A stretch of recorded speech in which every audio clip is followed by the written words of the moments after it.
Hello, I'm Terry Rhodes, Vice President for Quality Curriculum and Assessment. Welcome to AAC&U's Next Generation Assessment Series on assessing student learning and institutional effectiveness. Today, hosts Tammie Cumming and David Miller speak with Terri Flateby on Print in Ink, a faculty development strategy for today's environment.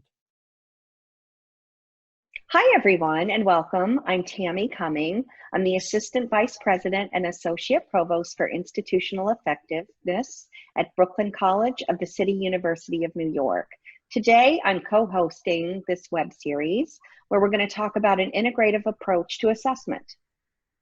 I'm David Miller from the University of Florida, where I'm a faculty member in research and evaluation methods and the director of the School of Human Development and Organizational Studies in Education.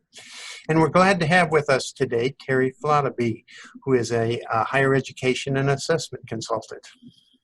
Thank you. And prior to that, I was the AVP for institutional effectiveness at one institution, as well as the director of academic assessment at several other institutions. So, well, thanks so much for joining us today. I know you're so busy helping institutions, particularly in the wake of the COVID pandemic and maintaining the assessment responsibilities. But we wanted to talk today about the integrative approach to assessment and its impact on validity. Could you start by letting us know about your approach to integrating curriculum, instruction, and assessment as best practices? Yes, this integration actually evolved through a program a university-wide program that we began at the previous institution in 2015.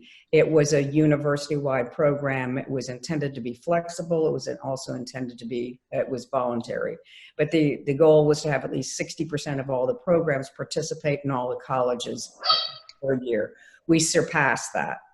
And I think the initiative was to foster students' analysis, argumentation, and synthesis skills demonstrated through effective writing in the disciplines. The emphasis was on teaching and the faculty development. That was central to I think, the success of this. And so we had a number of ways that we fostered that development we had external consultants come in the summertime. We also worked really closely with the Teaching and Learning Center for them to offer, and we offered also with them workshops. But the primary way I think that the faculty development really took off was when faculty members themselves that were teaching in this program became successful, effective, that these tools that they learned, these strategies that they learned, the best practices from the external consultants and from also the Teaching and Learning Center, but they became experts in their own right. And so we drew on their abilities to build capacity, so to speak. And so we did that quite a bit. And we had one thing in particular was effective. We had the kickoff sessions we had at the beginning of every single term, and the faculty members themselves ran those because we had roundtable discussions that were focused on a particular teaching strategies. All of the faculty members, or many of the faculty members teaching, would come to this session. It was completely voluntary. They loved it because they were able to share. They were able to talk to people and collaborate with others from different colleges. That was incredibly effective. Well, it sounds like the faculty really took ownership of the process, and that's exactly what we're hoping to see as we're moving into the next generation of assessment. Yes, and one of the things also that we did was have something called a course reflection, which mirrored the assessment process, but we didn't call it that. But it was, you could see the intentionality between the outcomes and the strategies they were using, and then we went from there. And I think we need to move. It sounds great. Yeah, no, it's a really interesting project. And It sounds like you've got a lot of things going on there. It's good to see that you're found a way of involving faculty and having them work on the assessment as an important part of that teaching and learning process. Could you talk a little bit about what you think were the major impacts of this program?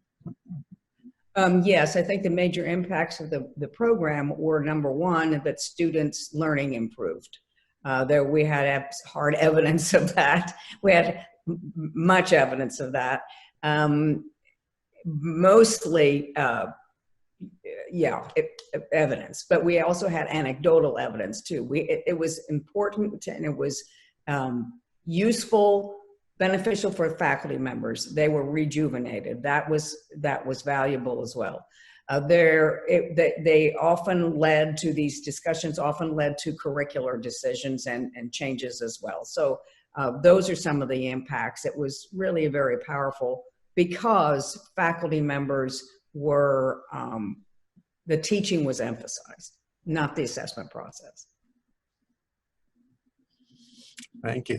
That's an interesting approach, and it's good to see that kind of thing happening. I know that at UF we're always working to try and get faculty to understand that the assessment has to be a part of it, but that it really is only something that supports the teaching and the learning that's going on. But that integration was clearly demonstrated, and that evolved, and it grew organically, and that was the part that was so gratifying.